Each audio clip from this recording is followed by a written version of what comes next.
The foundation of every belief is the truth that anchors it and the evidence upon which it is based. Although several realities are rooted in myriad pieces of evidence, the truth to which they point can be shared by many. That means you can be truthful, but it does not necessarily mean you hold the truth. In a futile attempt to defend the Trinity, the Christian trilemma, and the errancy of the Bible, Christians are scrambling to find fault with the Qur'an.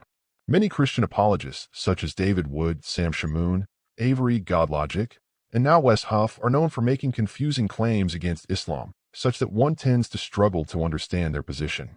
One notable example is their reference to Surah 349, where they claim that the Qur'an copied from a non-canonical source, the Infancy Gospel of Thomas, and make the following claims. 1. The Qur'an is false because it copies from non-canonical sources. 2. The Qur'an claims that Jesus is a creator, which makes him divine, yet it is the same source Christians claim is non-canonical. But this video will focus exclusively on the first claim. We shall endeavor to dissect the second claim in another video, by God's grace. Let us first examine the verse itself. Qur'an 3:49 states, "And make him a messenger to the children of Israel, who will say, Indeed I have come to you with a sign from your Lord, in that I design for you from clay that which is like the form of a bird.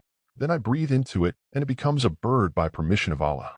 And I cure the blind and the leper, and I give life to the dead by permission of Allah. And I inform you of what you eat and what you store in your houses. Indeed, and that is a sign for you, if you are believers." The verse can be broken down into 10 parts. Interestingly, all these can be explicitly referenced in the Bible, a testimony that the Qur'an is familiar with biblical narratives. 1. The statement that Jesus was a messenger is reflected in Matthew 15 verse 24 and John 17 verse 3, where Jesus speaks of being sent, saying he was sent only to the lost sheep of Israel and referring to himself as the one whom God has sent. He's also described as a prophet in Matthew 21 verse 11, Luke 24 verse 19, and John 6 verse 14. 2. His mission to the children of Israel is emphasized in Matthew 15 verse 24, Matthew 10 verses 5 to 6, and Acts 2 verse 22, demonstrating that his earthly ministry was directed primarily to Israel.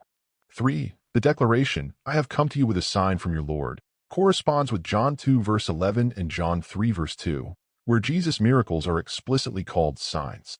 4. The miracle in which Jesus says, "I design for you from clay a bird, breathe into it, and it becomes a bird," is not found in the canonical New Testament but seems to appear in the Infancy Gospel of Thomas, chapter 2, and the Arabic Infancy Gospel, chapter 36.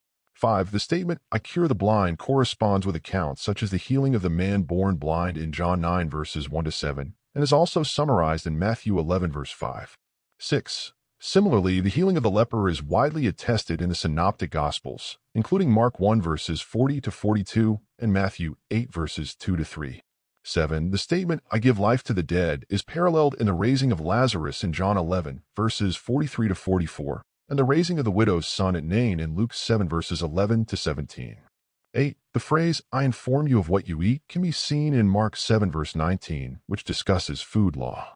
9. Likewise, "and what you store in your houses," can be clearly extrapolated from Matthew 6 verses 19 to 20.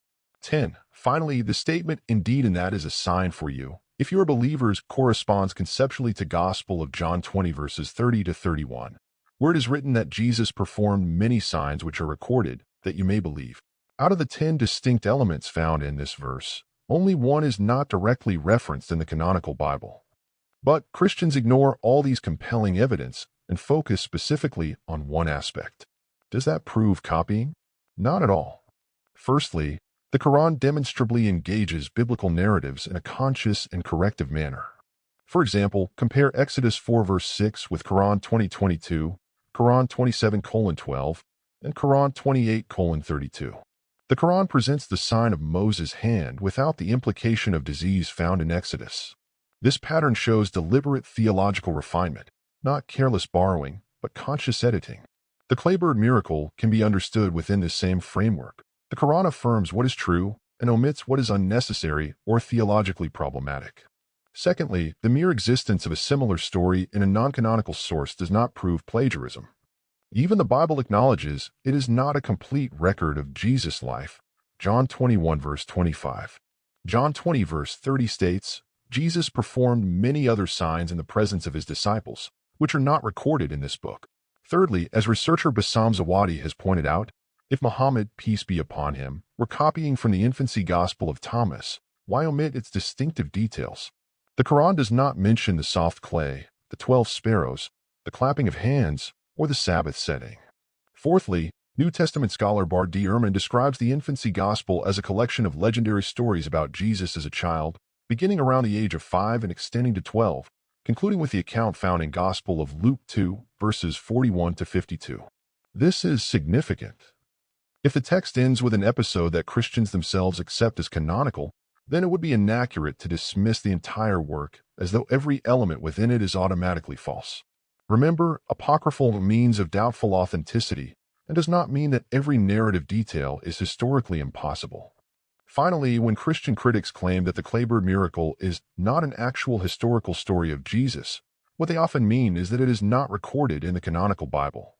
But absence from the canon is not, in itself, a historical refutation. Note that when Wes Huff says, "It is not an actual historical story of Jesus," he means that it is not found in the Bible. These questions are for Wes Huff and any pseudo-biblical historian. 1. On what historical basis are you denying the Quranic claim? 2. Can you produce a direct biblical quotation that contradicts this miracle of the clay birds? 3. What makes the biblical quotation of 1 Enoch chapter 1, verse 9 different from this Quranic verse? Although the Quran does not state that its source is the Infancy Gospel, it is not. Christians should know that the Quran is the criterion, Quran 5:58 and Quran 25:1. Therefore, the truth is from Allah, Quran 18:29.